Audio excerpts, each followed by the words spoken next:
అందులో ఇందాక మీరు చెప్పారు కదా, ఇక్కడ ఎవడిని ఖాతరు చేయడానికి, ఎవరిని ఖాతరు చేయనప్పుడు అండి సమాజంలో, ఐ రిపీట్ ఇట్ అండి, సోషల్ చదువుకున్న వ్యక్తిగా చెప్తున్నానండి, ఇంకొక 10 ఏళ్ళు ఇలాగే ఉంటుంది సమాజం, ఇంకా దారుణంగా ఉంటుందండి.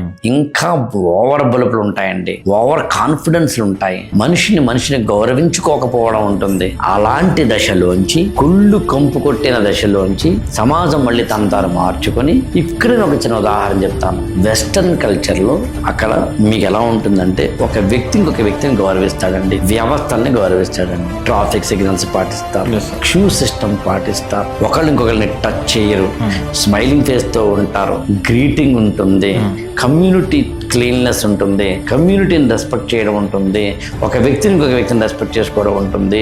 ఎండ్ పాయింట్ ఏంటంటే, నీ పర్సనల్ లైఫ్ నీ ఇష్టం, కానీ పబ్లిక్ లోకి వస్తే మాత్రం you should be civilian culture లో ఉండాలి. అలా కూడా ఇండియా రావాలి, వస్తుంది, కొంచెం ఎక్కువ టైం పడుతుంది మనకి, ఎందుకంటే మనకి పాపులేషన్ ఎక్కువ కాబట్టి. ఈ ఛానల్ ని లైక్ చేయండి, షేర్ చేయండి, సబ్స్క్రైబ్ చేసుకోండి.